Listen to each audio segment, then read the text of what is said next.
Ladies and gentlemen, Jeff Stratton.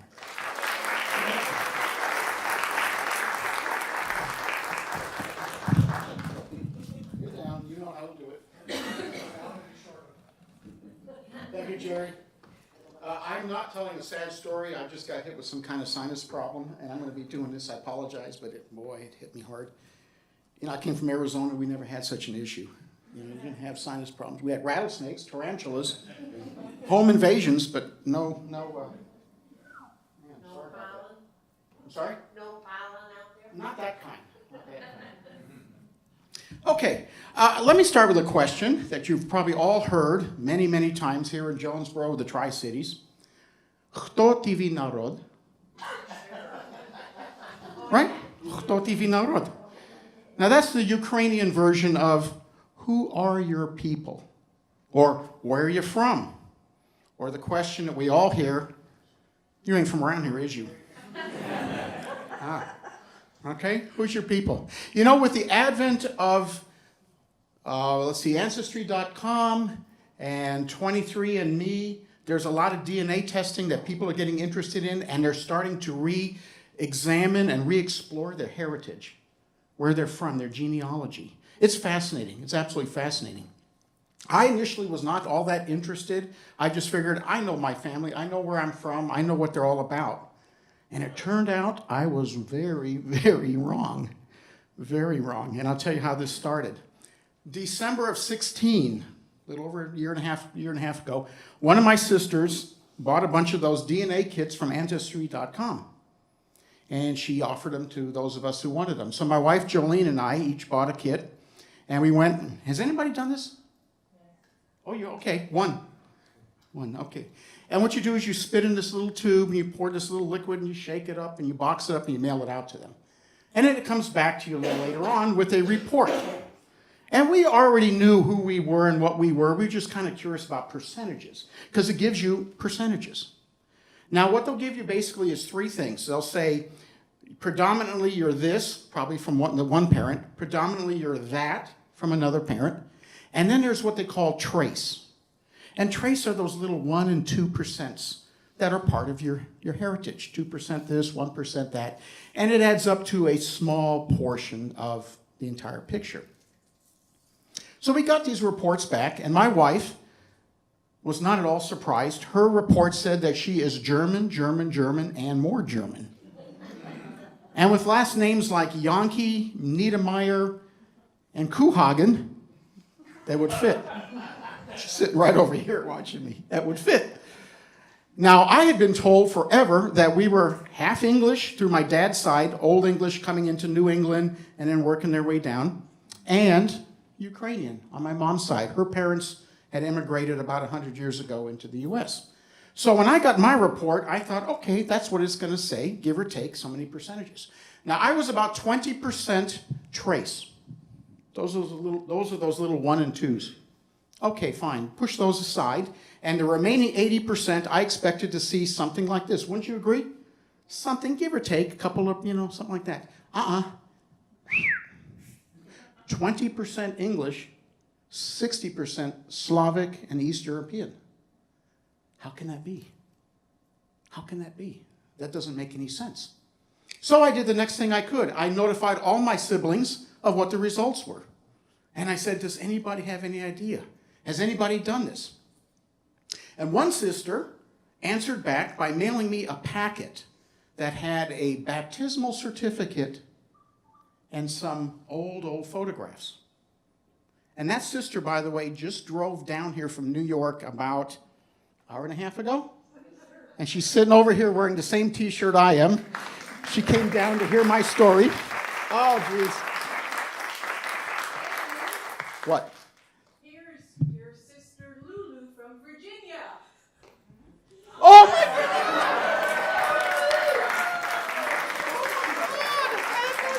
Well, and you can't not have your family. Here's our Bubba from Texas.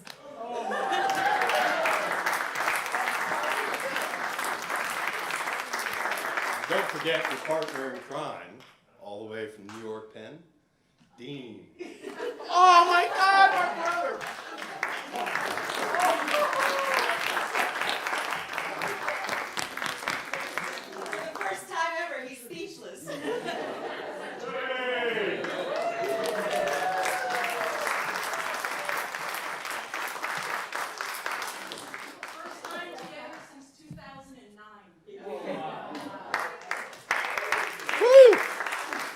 I'm going to need an extra couple of minutes. Surprise. Texas, Virginia, New York, New York. Oh, my God. This has been planning for weeks. Woo! That's why I've been texting Well, your this wife story- so much. Oh, my Lord. And this is not my birthday. I know you all have birthdays. Oh, my God. I'm speechless. Anyway. Whoa. Stop. Anyway, so we're researching family. And we found this 20%, 60%. And I said, it can't be. So my sister sent me this packet. And in it was a baptismal certificate from 1926 of my mother's baptism and a bunch of old photographs. And the photographs were basically, I recognized a few, but not all, were those little brown photos back in the 1940s that were very popular. And it showed my mom as a teenager. I'm still stunned, guys. Wow. And her sisters and her father, my grandfather, the Ukrainian immigrant. And there was also a picture of a woman by herself. It was a separate picture, and she was very serene and composed and sitting there. And I thought, if that's not my grandmother, who could that be? Okay. Now, my grandfather, from the pictures, was short, stocky, weathered face, a smile from here to here, missing a tooth or two, I'm not, and had a cigarette. And the picture showed my mom as a teenager and her sisters, and next to my grandfather was this tall, lanky man, much taller. He was thin, so thin he had gaunt eyes and face, completely gaunt, bald head, and he was sitting on leaning on a cane with a cigarette next to my grandfather. And I said, "Who's that?" This man's about 70 years old. "That's your Uncle John. That's my mom's older brother who just came back from World War II at the age of 28 years old. He looks 70. Wow. 70. So this kicked off an interesting project that I've been on for about a year and a half. Then I looked at this certificate and I said, okay, what is it? It's my mother's baptismal certificate. It was a brown paper written in this very tiny brown yellow faded script. And it was done in Northampton, Pennsylvania, which is where they were living. And it listed her parents. Woohoo! We're from there, right? And it listed her parents, my grandparents, Nicholas Husak from a little town called Skalati, and Maria Takash, or Koch, they sometimes said, from a little town called Zbaraj. You ever heard of them? No, of course not. They're in the Ternopil Oblast region of the Ukraine in an area called Galicia. Yo. So I decided, let's look this up and see where these places are. It was tough to find. I first found Galicia with the wonders of the computer, the internet. There are 2 Galicias in the world. Wouldn't you know it? One's a northern province of Spain. Nah, no way. And the other is this no man's land in Eastern Europe. It's a very poor place. It's a very impoverished place. It's got a very, very terrible history. It's surrounded by Poland, Hungary, and Russia. And Galicia has been no man's land for 400 or 500 years. It depends on whoever wants to invade it and take over and impose their language and their culture and their laws on it. And for a while it was the Austro-Hungarian Empire. So they were Austrian-Hungarian. And then the Poles came in. And they were considered Polish. Then the Nazis came in World War II. And once they left, the Russians came in and took over for about 50 years. So it's been a real tough place. A lot of devastation, a lot of pain, a lot of poverty, a real sad past. Now, what happened in Galicia is something that as I researched, I found myself stunned to read. When the Nazis came through, they gave the Ukrainians, who had been persecuted by the Poles. By the way, this is done for religious purposes. The Polish were Catholic on the west end. The Ukrainians were Orthodox on the east. Both Christian, but nevertheless, big issues. The Poles had really taken over and persecuted the Ukrainians for a while. When the Nazis came in, they gave the Ukrainians equipment and permission to retaliate against the Poles as much as they wanted. And by the way, while you're at it, do the Jews too. It was terrible. In one day, neighbors turned against neighbors. the Ukrainians started, and I hate to say this, started wiping out the Jews and the Poles in that entire area of Galicia. And they did it in a very terrible way. They rounded their neighbors up. Some they shot on the street. Some they marched into trains to labor camps. Some they burned alive. Some they buried alive. Some they took up on a tower. There's a tower in the town, and they threw them off the tower. There's a pretty little lake in the town that I've looked up. It's a very gorgeous scenic lake. Except one day they marched 300 people in there, men, women, and children, into the water. And those that didn't drown were gunned down. 300 people massacred. That was the history of Galicia. It'd been going on for hundreds of years. And that's the land that my grandparents left. Nicholas left around 1907, we think. He was about 17 years old. And Maria left around, about 6 years later. She was about 17 years old. As far as I can tell, they did not know each other. They never met there until they ran into each other in Pennsylvania, eastern Pennsylvania. They settled down in an area called the Lehigh Valley. Yay! And as I look through the records, the towns that come up there are Allentown, Bethlehem, Nazareth, and Northampton. Okay? And that's where they came from. That's where they settled. They decided to become U.S. citizens, and they did. First thing Nicholas tried to do was enlist in World War I. Couldn't do it. He didn't speak English. He tried again in World War II. He spoke English, but he was too old. But he tried. They had 4 children, and I'm going to tell you a little about each one. 1917, my Uncle John was born. 1920, my Aunt Stella was born. 23, my Aunt Marion was born. 1926, my mother Anna was born.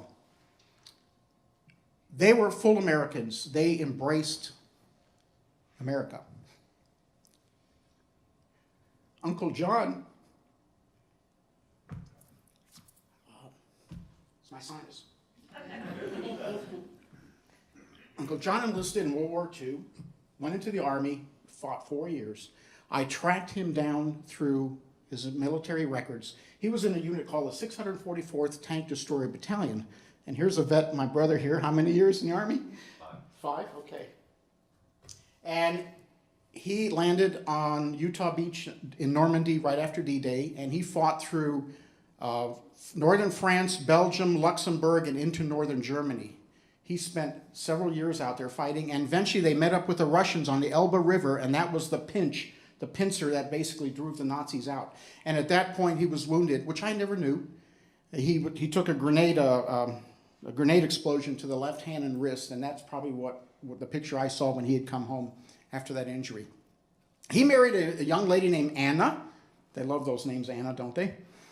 And they had, as far as I know, 2 sons who I believe are still alive. I believe I've located them, and I have sent out correspondence and heard nothing yet. I'm still hoping. These would be my cousins in their 60s, pushing 70. The next sister, Aunt Stella, she married a local boy named Paul Milkovitz. You getting the Slavic here? Milkovitz. And he also went into war in World War II, fought there, came back. They had a beer distributorship. They had a young daughter. Her name was Judy. She died in the early 60s. Okay. And then they retired and moved down to what she would call Florida. Florida. Okay. Uncle Paul dropped dead of a heart attack in a casino in Las Vegas. He did.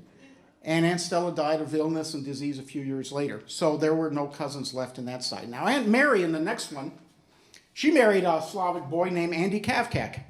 Why not? And he, too, fought in World War II. And he was captured, and he ended up in a POW camp until the war ended. They had 2 kids, a daughter and a son. I found out recently the son, my cousin, died in Wilmington, North Carolina about a year ago. I believe suicide, from what I'm understanding. And the daughter lives out west, and she is certifiably insane. So there's no help I can get from them.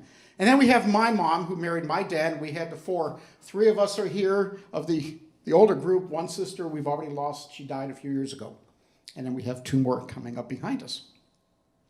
So that was the family that we had, and that was what we did, or that was who we became.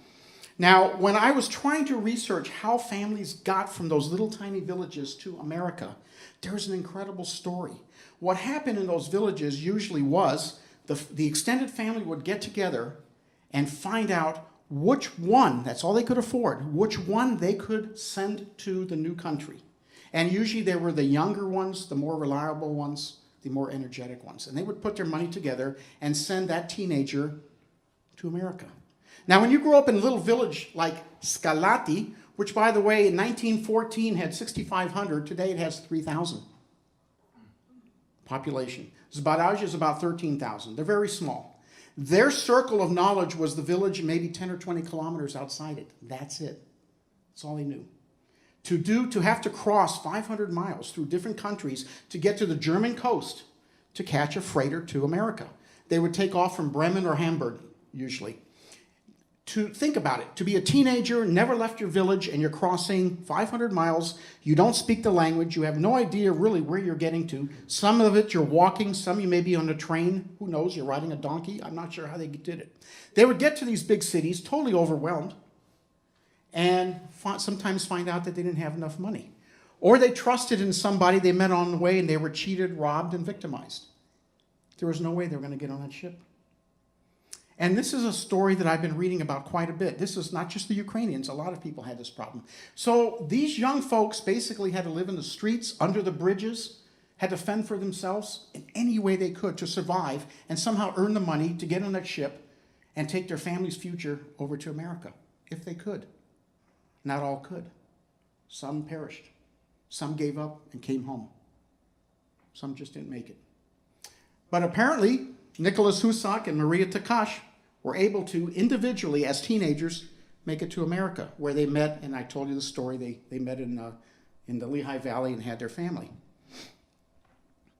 Now, I never met my grandparents because they brought with them, we believe, a genetic disorder called cancer.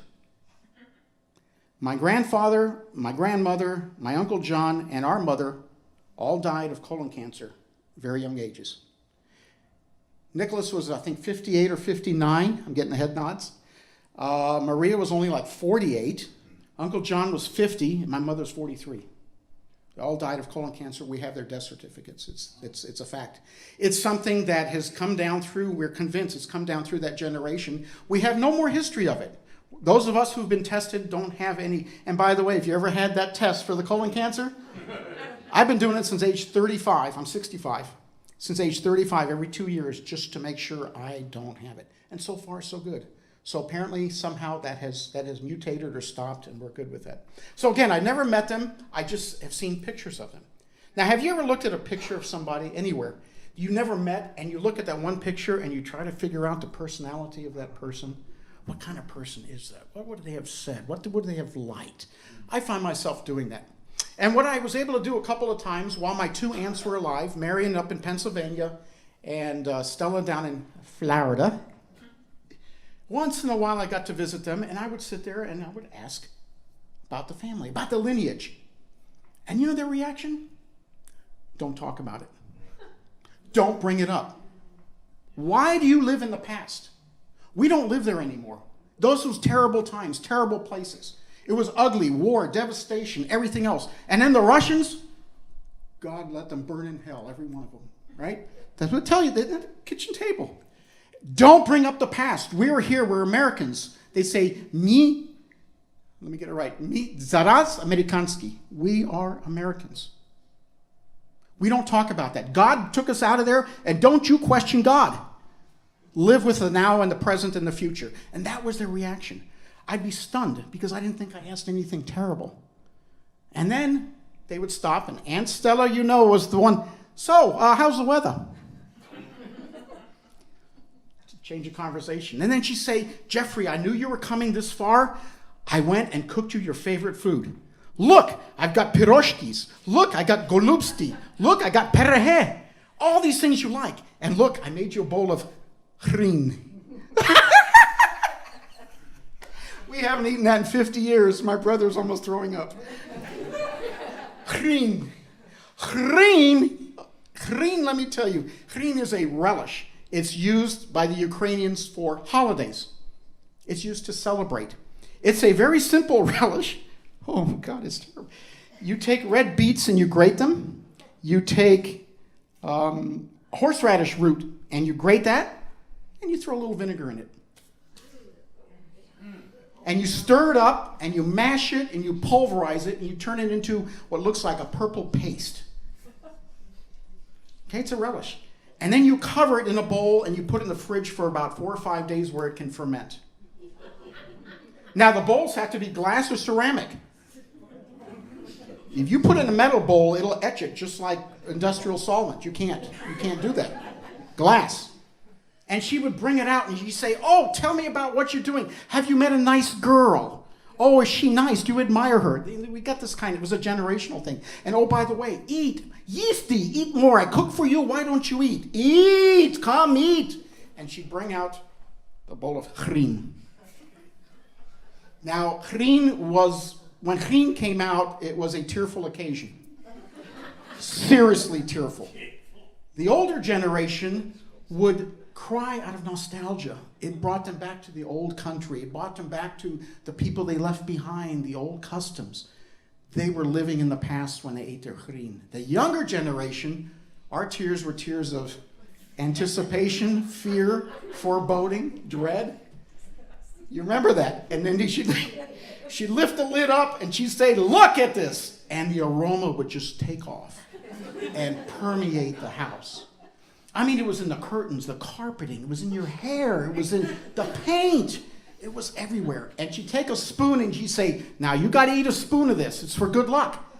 Let me tell you what a Ukrainian spoon looks like. They're about this big. With a handle. It's like a trenching shovel. And she'd take a glop of it and go slam. She'd go, eat, yeasty, you got to eat it. And I go, oh, please. I'm 25 years old, I'm crying, right? Oh. And she'd go, look at your Uncle Paulie. Look at him, 6'4", 70 years old, no glasses. He eats his chrin. Why aren't you eating chrin? Now I'm going to step aside and ask you all to look at me and tell you, how much chrin do you think I eat? Huh? Just how much? Okay. So we would eat a little chrin, and then we would call it a day and we'd move on. So I really got not a whole lot of history from my two aunts. A little bit here and there, but for the most part, it was stuff they didn't want to talk about. So I had to do a lot of my research on the internet, in records, in books, finding out things. I found out a very stunning piece of information I just told my sister 3 weeks ago. I looked up the cemetery that my grandparents were born in. It's called St. John's Catholic Cemetery, Northampton. Betty Ann knows the cemetery. Yeah, we talked the other day. And I looked at the gravestones. And by the way, I'm here to tell you, when you do this kind of work, genealogical, historical work, don't expect facts to match. My grandfather showed 5 different years for his birth. 1920 census, 1930 census, 1940 census, death certificate, gravestone, this, that. Nothing matched. And it wasn't just the year was different. August 14th of 1890, September 2 of 1894. I mean, it's not even close. This would make you crazy. And the spellings of the names change all the time. By the way, I just found out yesterday that the Ukrainians don't pronounce it Nicholas or Nikola. It's Mikola. I have been researching under N in databases for 14 months. I got to start all over again, look through the M's now, and see if I can track things down. You'll find if you do this, documentation is really sketchy.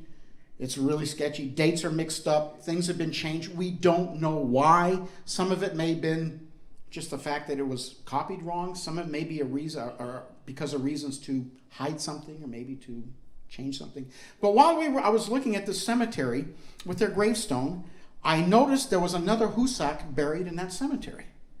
Oh, okay. Well, my Uncle John is in there. Okay, and he died in 1967. We know that. Next to that is a gravestone for an Anna Husak, born in 1921. The only Anna Husak in my family is my mom. And she was a Stratton when she was married to my dad, and she died in the D.C. area in 1969. How could I forget? 1969. Who is this Anna Husak? This was a little girl that lived from 21 to 24. And there was an inscription all in Ukrainian on this tall, kind of obelisk-looking concrete gravestone. So I was able to get her death certificate. And this little girl, her father's name is Nicholas Husak. Okay, could be. Her mother's name is Maria Husak. Maiden name of Takash. What? Then I look at the address. 13 Rumble Road, Northampton. I've never heard of a street called Rumble Road, so that stuck in my mind. So I went back into the census. In the 1920, Nicholas and Maria, before they had kids, lived at 13 Rumble Road, Northampton. This is a daughter nobody knew anything about, ever. We don't know if our mother knew about it. She was born 6 years later. But apparently she was named after a child who died earlier. And when I looked at the death certificate, it was for acute gastroenteritis. Again, something here, not cancer, not that I know of, not for a 2.5-year-old.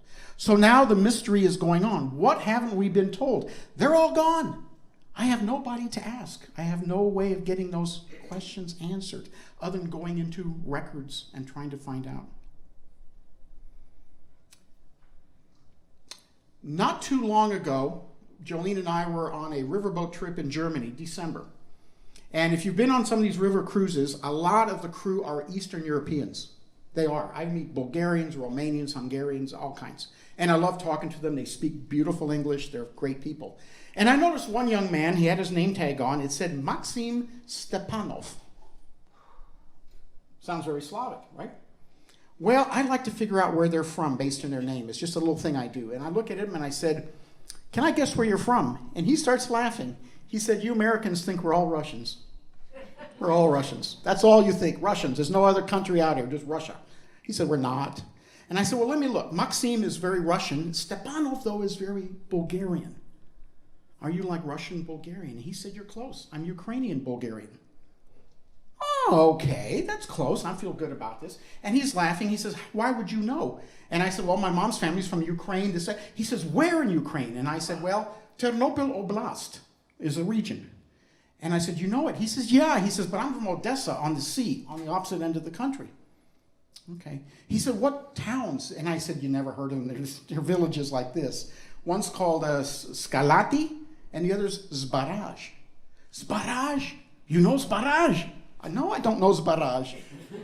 But my grandmother apparently came from Zbaraj. He said, "I have a friend in Zbaraj. It's not so big.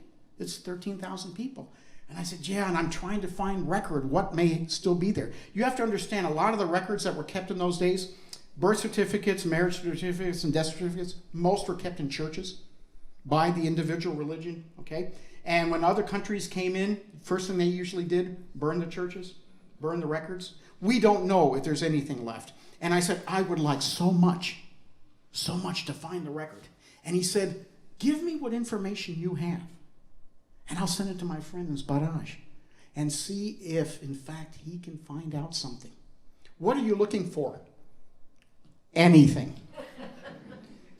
Documentation, names, dates, something. If I could find out that there are some existing cousins, ooh, would that be awesome? Because my wife and I would be getting a ticket and going to Ukraine to meet these second cousins. If they're out there, there's got to be. What are the odds? We don't know. That was in December. I gave him all the information. He patted me in the back, assured me he would do that. I haven't heard a thing.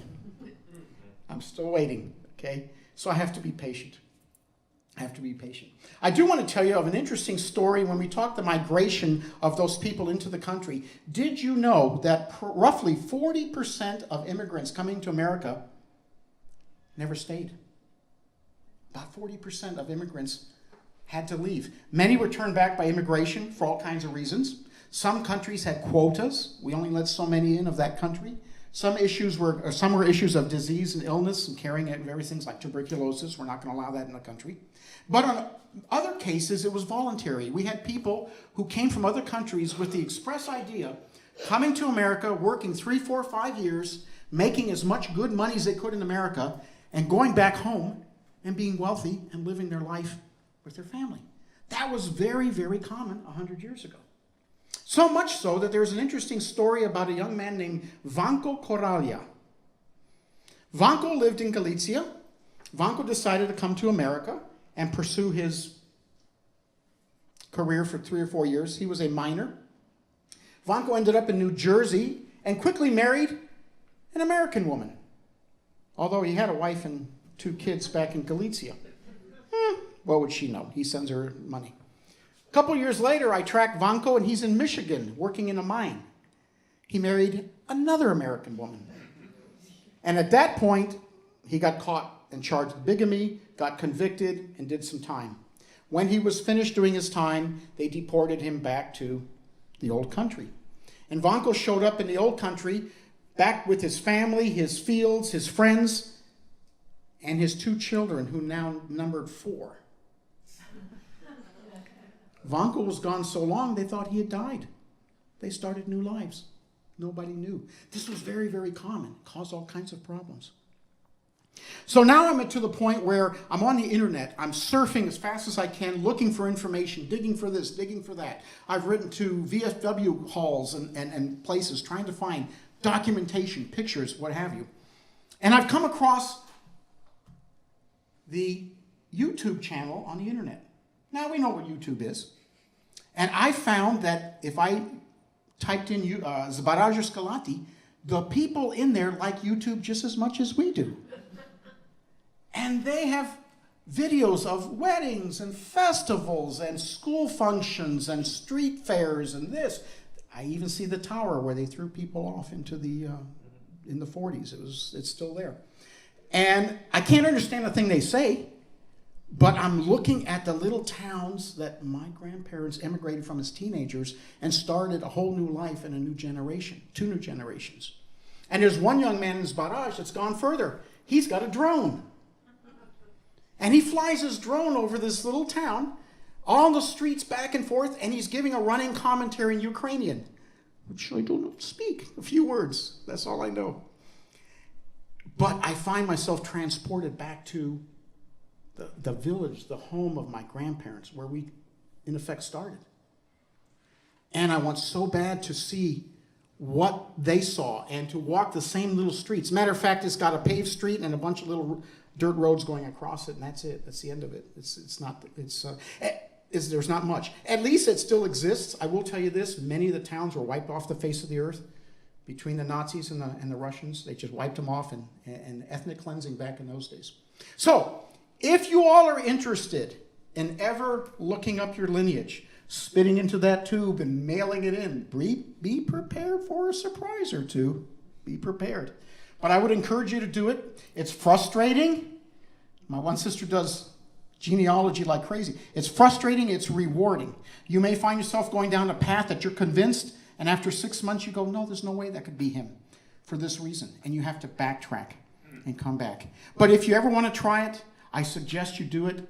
And also, for those of us who are up in the years, we're not just looking for information behind us, our history. You guys hold information and history that you need to be documenting for who? The next generations. Don't pass away and then have somebody say, God, I wish I had talked to him or her. Start recording that. Start getting those pictures together. Put something together for your lineage, your family. And maybe then you can answer the age-old question. Kto divi narod? Dziękuję. Thank you.